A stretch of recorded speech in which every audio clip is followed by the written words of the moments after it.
Today's episode of Fantasy Fiction is brought to you by Audible.com. Get a free audiobook download at audibletrial.com/fantasyfiction. Over 100,000 titles to choose from for your iPhone, Kindle, MP3 player, or Magic Stone. Today we're recommending A Game of Thrones by George R.R. Martin. Impress your friends with real-life magic. Act like you read a long book without any actual reading. Think of all the masturbating you'll get done. So if you're enjoying the show, give the free trial a chance. That's audibletrial.com/fantasyfiction. Enjoy the episode. Reese's, put down that merc monk. But he's my friend. In the land of fantasy, on the fields of fiction, there rode two knights across the plains. Two thieves of the night, two warriors of honor, in the shadow of the mountain cry their name. Fantasy fiction. Until the deed is done. Fantasy fiction. Until the quest is won. Fantasy fiction. The battle's in our minds. Fantasy fiction. Until the end of time. Hey everybody, welcome to another episode of Fantasy Fiction. My name is Dominic. My name is Josh. And today we're telling tales of immortality And slimes. Oh, I forgot that I was supposed to say and. Oh, that's I usually okay. do that. Well, thanks for filling in there, Josh. You know, I really dropped the ball back there, but that's why we're a great team. It's- We're like the 93 Bulls. We're like the 93 Cowboys. No, we're not like that. No, we're not hate like the Cowboys. those. Josh, how could you say that about our friendship? I'm sorry.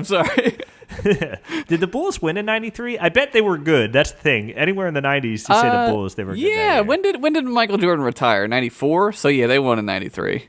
Okay, good. Perfect. I was factually correct, and we can move on to the episode. Nobody will correct us now, probably. Probably. We got our prompts from YouTube again this week, and Immortality came in from Hey It's Quinn with a 1 in Quinn, and Slimes from CJ Ramsey. So thank you guys for those, and if you have a prompt you want us to do on the show, go ahead and submit it on YouTube yet again. We're just going to keep doing that for now because, I don't know, it seems to work pretty well. It's fun. Yeah, it's easier for us to find them. Also, it's, good for you to do that just because I said so. Just do what I say. Yeah, you just don't ask any questions about what Josh says. Just try to do it. Just try to get it done. This week, I would like you to buy 6. 6 bumper stickers. Someone did buy 3 bumper stickers. I saw that, dude. I laughed so hard. I laughed really I laughed really funny. I laughed really hard as well, and I circled it when I was doing the packaging, and I wrote, "Nice movie." Dude, never going to get pulled over ever again. Never, ever again. And hey, if you want a bumper sticker for yourself, they are still available at our store at fantasyfiction.bigcartel.com, along with plenty of other stuff. So stop by there if you'd like to support the show. Yes. But before we get into all that stuff, Josh, I want to know, what did you do this week? All right, so I was reading an article this weekend, I think Friday or whatever, about a movie called Predestination with Ethan Hawke. It's like a time travel movie. Okay. And I totally found it somehow, totally legally, and I watched it, and it's a fucking great movie. Holy shit, is it great. I hadn't heard anything about it. It wasn't, I don't think, in the movie theaters as far as I remember. It's amazing. Like, if you like Primer, and if you like that type of continuity, time travel continuity, you gotta watch this movie. It's fucking, dude, you should watch it. As soon as we're done here, you should just go watch it. What's it about? Should I know what it's about? I don't want to tell you because because I can't ruin anything for you. And what's it called once more? Predestination? I'll try to watch it this week so we can talk about it on next week's episode. Yes. Oh Because then that'll be what I did that week. Yeah, we're time traveling. That's what we're doing. Well, I'll see you in the future, brother. That's what time travel sounds like, I think. I don't know. Tell you what I did this week, Josh. Speaking of the future and time travel, I listened to a couple albums. Yes. And they're albums I've listened to before, but I really appreciated them on this listen through. Mm-hmm. I listened to Time by ELO. Have you ever listened to that album? I don't know if I've listened to that album, but ELO is great. They're awesome. I was just talking about them the other day, actually. They're awesome. I love like all their hits, like Evil Woman and Showdown, Mr. Blue Sky, all that stuff. This one I think was done in 1980, and it's a little different, but it is rad. It is a concept album about a man who time travels to the future and falls in love with a robot. Dude, that sounds exactly like my life. It is a little. That's why I brought it up. I mean, due to the recent things that have happened in your life, that's why I'm kind of bringing it up, Josh. Do you ever wonder about how weird it is that we are kind of like living the same life? Like we do this very much similar things all the time. Yeah, that's why we're friends, Josh. That's true. We take it easy. You know what I'm saying?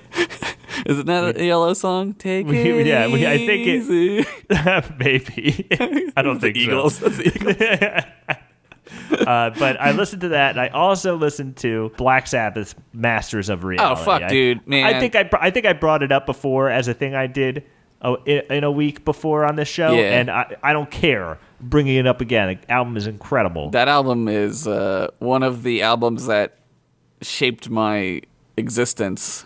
I used to listen to that record on a record player when I was little. Dude, and it's real good. You had an awesome childhood then. I had a pretty good musical upbringing, I guess, because like, you know, what little kid gets to listen to Black fucking Sabbath? Yeah, seriously. That album rules, man. That album is amazing, and I found it at a flea market, like just like the most beat up records I've ever seen. The slipcases are terrible for them. They're all beat up and worn. It was Masters of Reality, Black Sabbath's first album, self-titled, then like Deep Purple's Machine Head. Emerson, Lake and Palmer's, I forget, the H.R. Giger one. Fold out. So I got them all for $1 a piece, and I was like, I doubt that these will play, but they all play, and they don't skip, and they're awesome. Dude. So, but enough of this. Let us get into our tales of immortality and slimes. Fucking, I already did that part. And immortality. Come on, let's go. Time travel.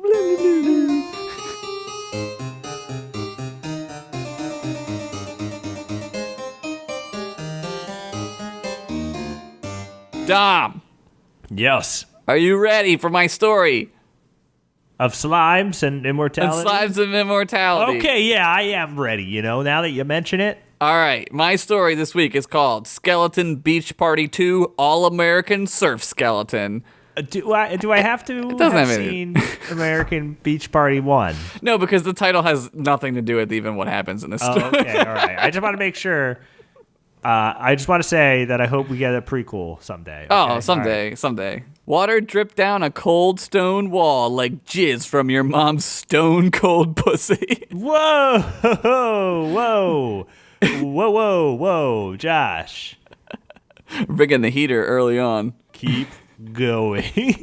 Inside of an ancient dungeon lay riches of untold amount. There was gold, silver, candle holder things, diamond swords, mithril grill pieces with vampire fangs, bejeweled brass knuckles, a complete Beanie Baby collection, and a Throm rookie card. Oh, man, that's worth so much money. It's worth so much something. Adventurers had long sought riches of this caliber, and many had lost their lives in a quest to obtain this very cachet of cock-hardening capital. Damn, my man busted out. Alliteration. He's alliterating all over. A lone adventurer named Gary McHero, who was once a farmer but decided to break free of that sucky occupation and strike it rich in the lucrative field of adventuring, decided to break free of that sucky occupation and strike it rich in the lucrative field of adventuring. As he entered the dungeon, he could smell the rotting corpses of countless heroes and the musty smell of old, wet, cold stone. Just like the musty smell of your mom's old, wet, stone-cold pussy. Whoa. Damn. Whoa. Keep going. Gary slowly walked through the first room of the dungeon, careful not to disturb anything in case it was a booty trap. Soon he came upon a barrel filled with apples. Well, he said to himself, I am hungry, and who can resist the deliciousness of a random, unmarked barrel of free apples? As he gathered up the fruit, behind him arose a deadly, yet slow as fuck gelatinous cube. As he placed the remaining red orbs into his sack, the cube reared back to strike. When Gary turned around, he saw the cube ready to devour him. Oh, hi there, little guy, he said, right as the cube pounced, consuming Gary's entire body inside of its humongous, green, translucent, butthole-smelling body. It's the worst smell ever. Yeah, that's pretty bad. I have a whole cube of that, and you're in it? No thanks. Yeah. Inside of the cube, Gary sat for hours. He tried escaping, but it was as useless as tits on a broom. The cube's body was made out of some kind of gelatinous cube that just absorbed the blows of his sword. Next to him, he could see a key floating around. Boy, was someone's face gonna be red when they went to start their bone car, he chuckled to himself. As Gary sat inside the cube, he soon became hungry. He pulled out an apple out of his satchel, but as soon as it touched the gelatinous cube, the cube digested it, leaving only a core as the cube let out a burp. Then it hit Gary. He was to be digested over the span of probably infinity years. Oh my God. After 3 days, Gary was in bad shape. No adventurers had tried to claim the treasure in that time, nor had anyone come to rescue him from inside of his squishy prison. Gary's thirst grew to such extremes that he tried drinking the jello-like flesh of the gelatinous cube, only to find out that it tasted like boogers. Oh. And not your own boogers, which are delicious. Someone else's boogers. That's probably like trying to go in to drink like a Sprite. Yeah. And it turns out it's water, and you're like, oh my God, what the hell? Or drinking Sprite in general, because Sprite is terrible. Whoa, okay. All right, now I'm offended. The Stone Cold Pussies did not offend me. Now I'm offended. That was too much. We've reached the limit of offensiveness on the show. Dude, you know I ball, and when you're balling, you got to drink a Sprite, because that's what all of the marketing for Sprite was for some reason. Yeah, basketball. It's like, play basketball, drink some Sprite. Dude, you know what 7-Up is for? Like 80-year-old men who play basketball. 80-year-old men who like to drink some goddamn whiskey. That's true. Or wait, what goes into 7-Up? It says 7 7, yeah. Seagram's. Is that whiskey? Yeah, I think so. All right. Back to the fantasy. Gary was dying, hungry, thirsty, and alone, and he hadn't J.O.'d in days. Oh. Finally, he succumbed to the thirst and died. As he took his last apple stank-riddled breath, the cube began to digest him. Suddenly, a time lapse started. Gary's lifeless body slowly began to be consumed. Outside of the dungeon, spring turned to fall, turned to winter, turned to second fall, turned to Steve's season. Oh. First, his fingers were digested, then his toes. Next were the hands and feet. The cube digested Gary's flesh all the way up his thigh to his peener, and he even digested that too. Cubes love digesting peeners. That's their favorite part. It's like a delicacy. It's like when my dad eats the turkey neck on Thanksgiving morning, which kind of looks like a dick anyway. It kind of does. Flesh was rotting off of his bones as the acidic juices claimed his man meat and used it as energy. The cube efficiently stripped his flesh down to the bone in some areas while making sure not to damage or devour his magical toe ring he got from, quote, down the Daranos shore. You know he ordered that online. Wait. On Wizard. on all C line. I just put all C in front of everything. It makes then you're good. It makes it better. After 200 years of digestion and being nearly stripped clean, the cube spit him out. He was now only a broken, rotting skeleton. As he lay on the floor, his bones began to rattle. Suddenly, he gasped back to life and sat upright. Towering above him was a much larger skeleton with no expression on his face because skulls can't frown. Arise, minion, the mysterious skeleton said.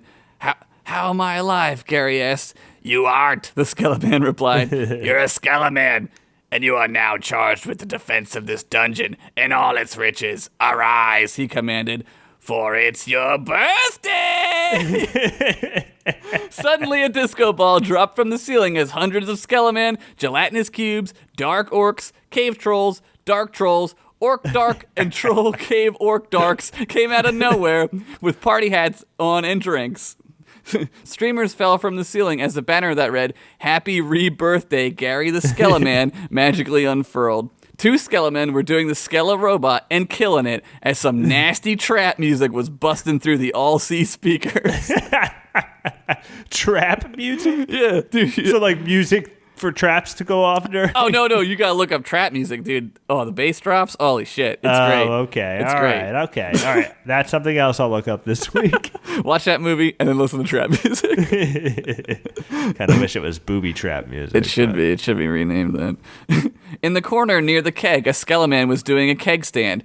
As he took in the magical brew, it merely fell down through his head and poured out of his eyes. He was drunk as fuck.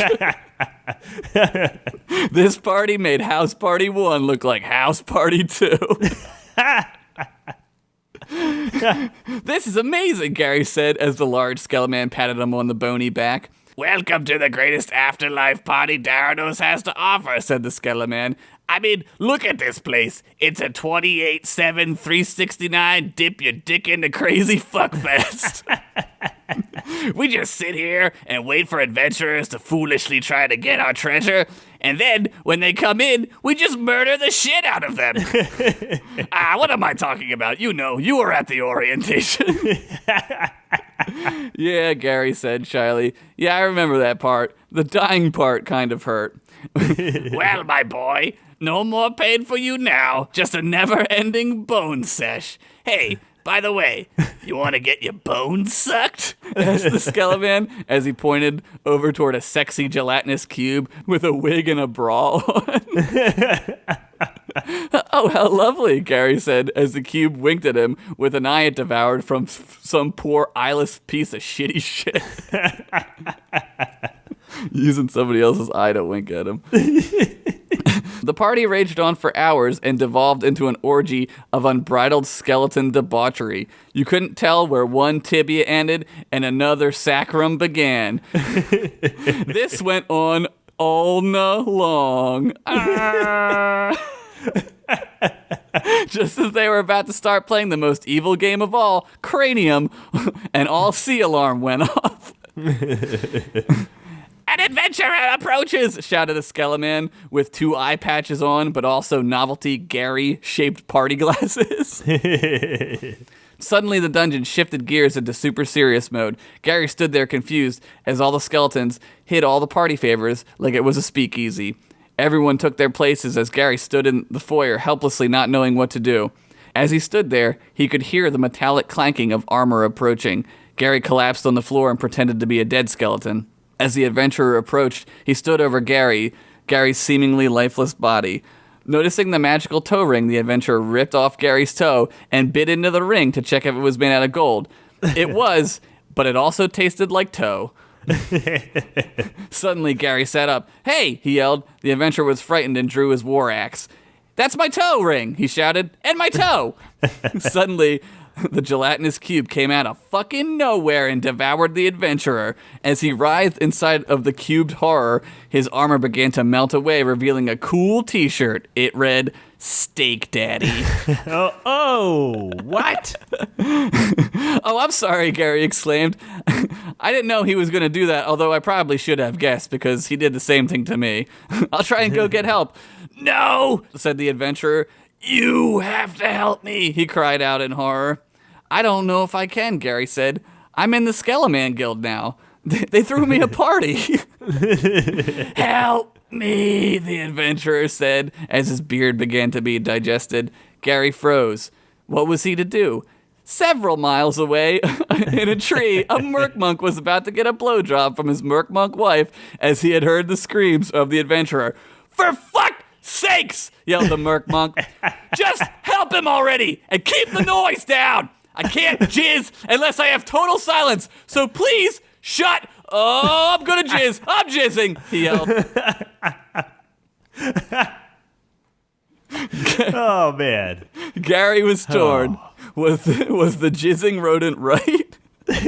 Should he save the man from the same fate Gary himself had suffered? Or should he embrace his new bachelor lifestyle of partying in this dungeon forever? Suddenly, Gary thrust his bony arm into the cube, probably through what would be called the cube's butthole. He grabbed the adventurer's shirt and pulled him out of the slimy, jizz-smelling butthole horror. Gary then dragged the adventurer out of the dungeon. You saved me, said the adventurer. I owe you my life. Oh, it was nothing, said Gary. Helping others is what makes life worth living. The adventurer was touched. Here, he said, as he tossed Gary's toe and toe ring back to him. What's your name, Skeleman? He asked. Gary the Skeleman. Kneel down, Gary the Skeleman, said the adventurer. As Gary knelt down, the adventurer knighted him with his axe. I dub thee now and forever, Gary the Skeleman, faithful friend to all adventurers. From that day forward, Gary would vow to assist any in need and to be the best Skeleman Daranos had ever seen. His name would ring true forever, proving it really is what's on the inside that counts, because he's a skeleton. And that there's a little Gary in all of us, unless you don't have a skeleton, in which case you're probably living in a waking nightmare. Finn. You're probably living in a puddle of sadness. Skinny sadness. You can't even pull the trigger of a gun because you have no bones. You have no bones. So you can't even kill yourself. Great story, Josh. Was that Fred the Skull Peeler? Yeah, it was him. Okay, cool. I'm happy to not die. Mm-hmm. And I'm happy that Gary the Skeleman was appreciated. Yeah, we got a little. He was celebrated. His immortality was he lived on in the annals of history. He lived on in the memories of others. That's right, dude. I just watched that Star Trek episode, by the way. Oh, which one? With the flute. Oh God, fuck yeah, dude. Ooh, that's a great episode. That episode rules. But great episode of fantasy fiction too. Thank you.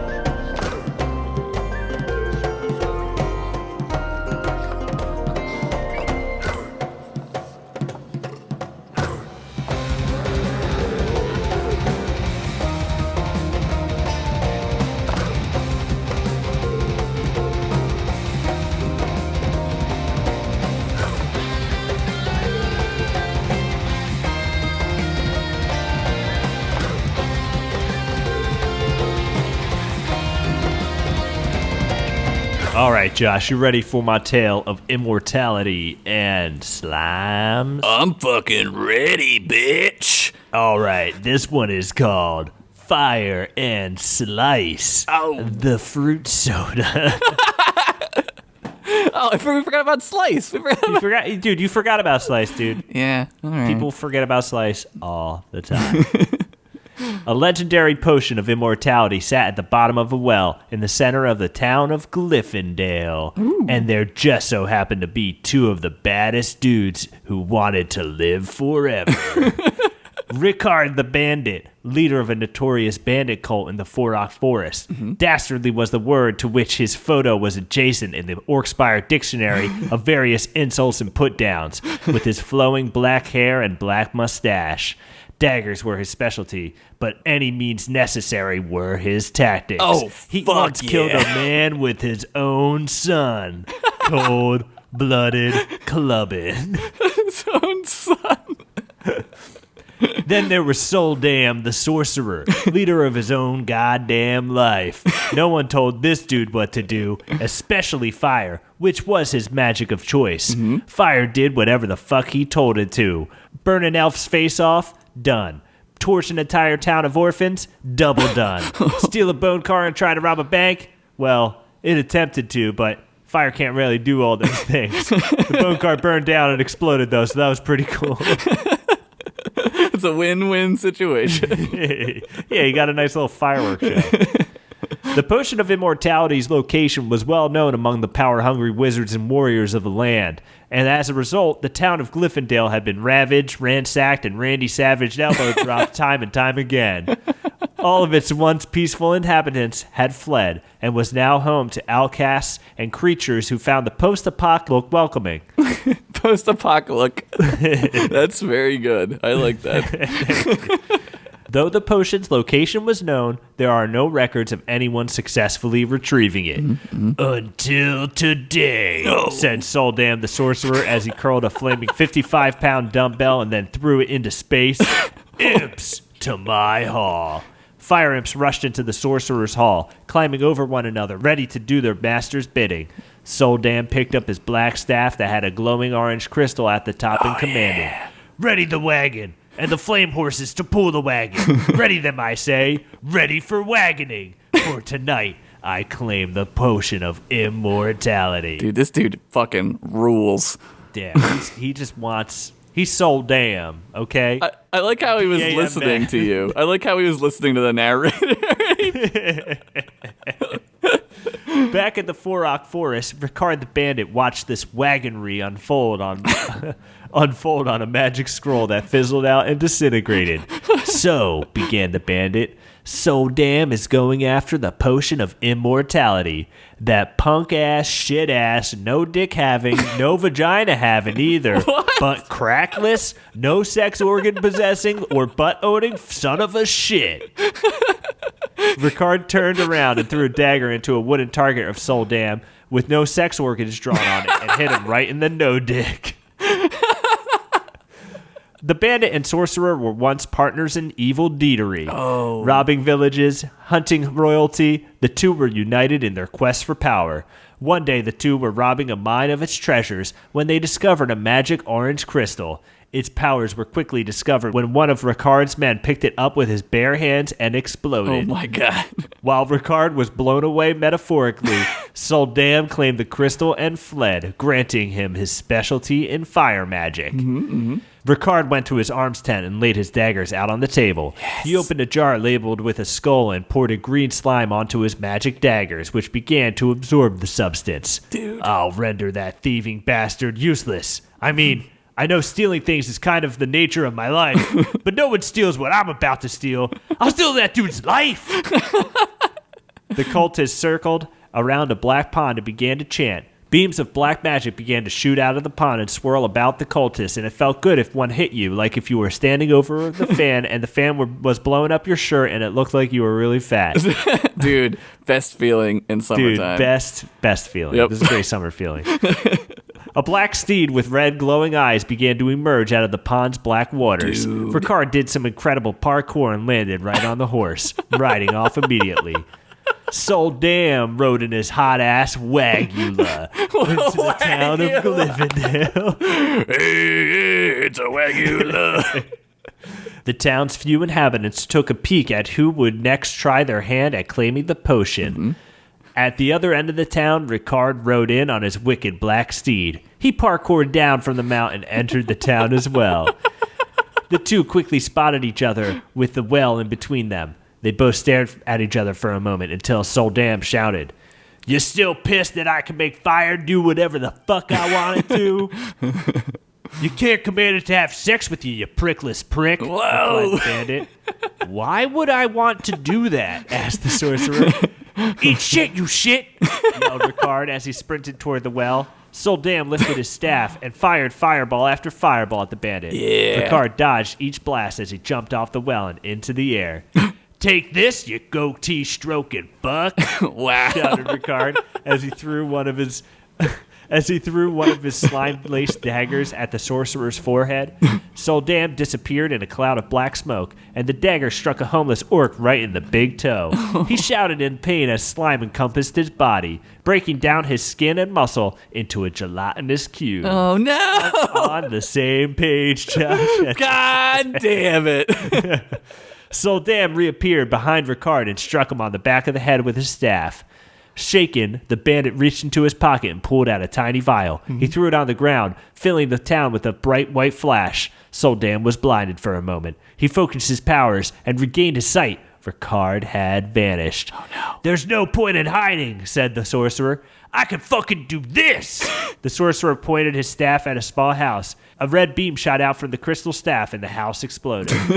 An exiled gnome with a soul patch dropped a bag full of groceries as he stared at his obliterated home. "Oh, no, you didn't," he said as he wagged a finger at Soldam. The sorcerer turned and pointed his staff at the gnome. The soul patch on the gnome's face burst into flames.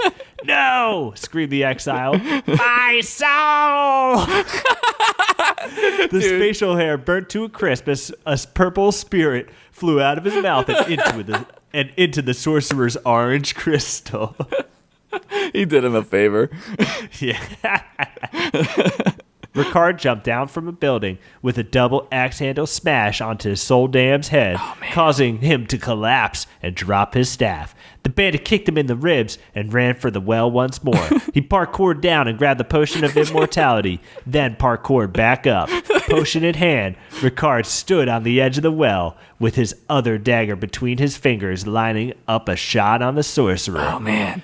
"You ain't shit and you ain't ever gonna be shit," shouted Ricard as he pulled the dagger back. Suddenly, a songbug stood on a tiny rock. Everyone got quiet. The lights went down.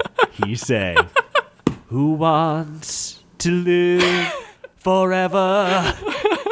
Who wants to live forever?"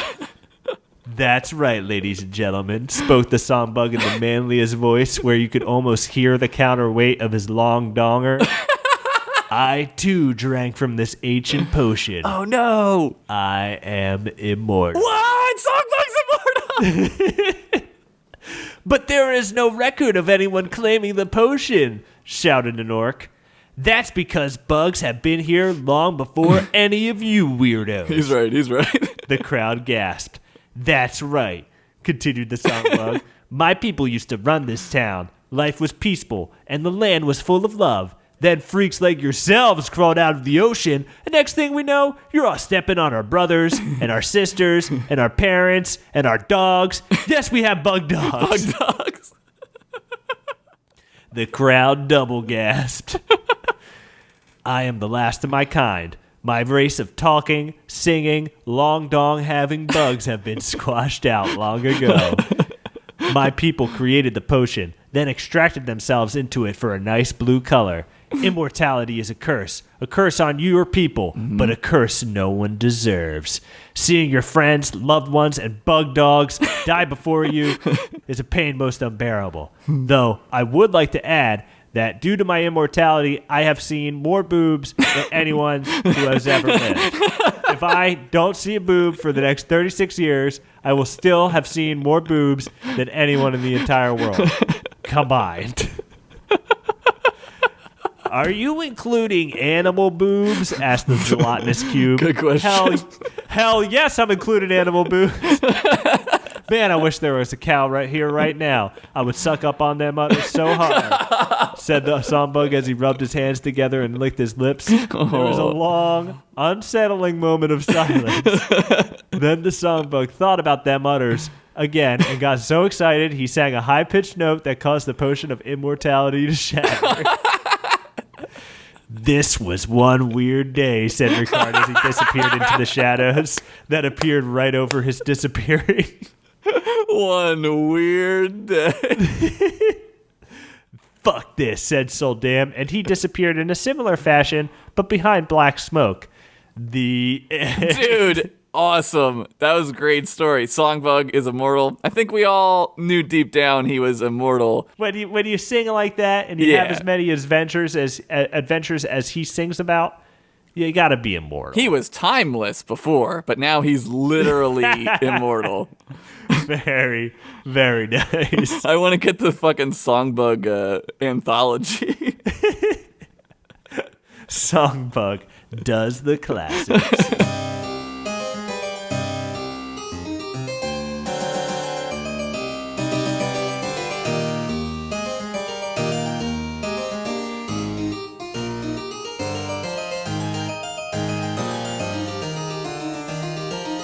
Thank you once again for listening to another episode of Fantasy Fiction. And slimes. Fucking shit, Josh.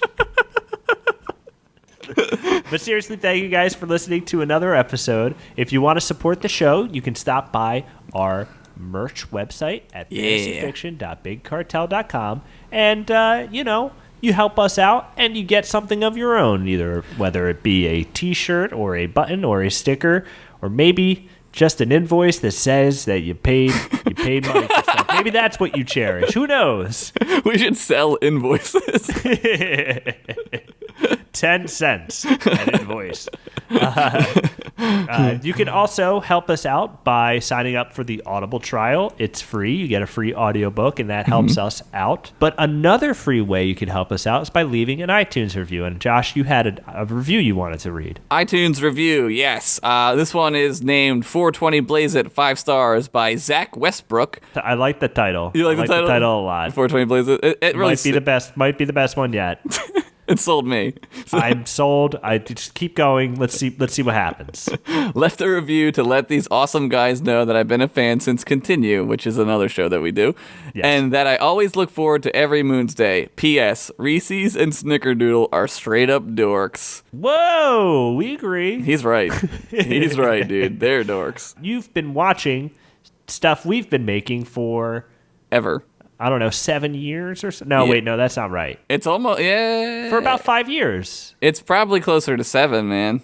No, I think it might be 5. Okay. Because we started Continue in 2010, maybe. Is that right? Or was it 9? 2009, the end of 2009. Yeah. I think. Yeah. So I guess it's crazy. Yeah, we're old. We are old. We're getting 102 years. We need to get some of that immortality potion. Oh yeah, dude.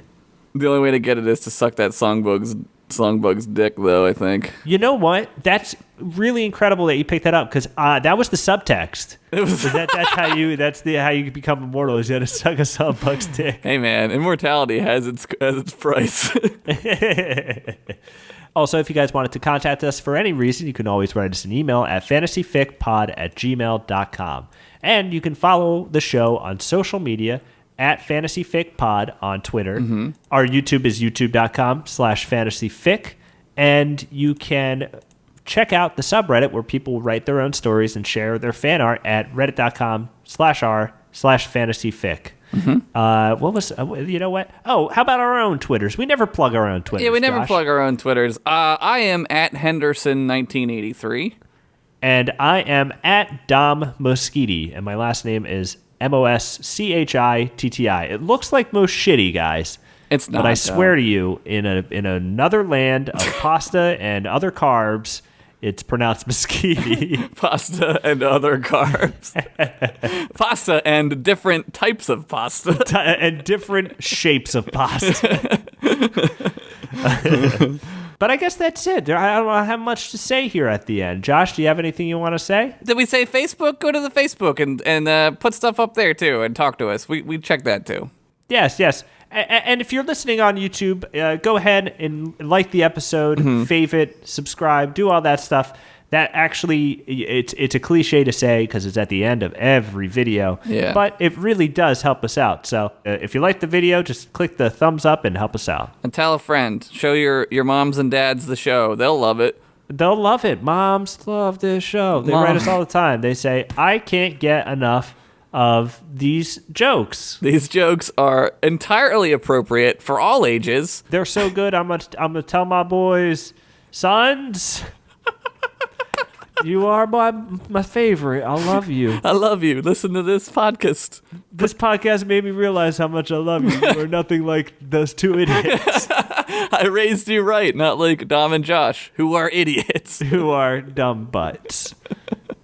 But I guess that's it. Thanks again for listening to another episode. And Josh, thank you for listening to our podcast. And until next week, everybody, keep on wizarding. Keep on wizarding. And leave your prompts on YouTube yet again this week. Bye, everyone. Have a good week. Bye-bye. Bye.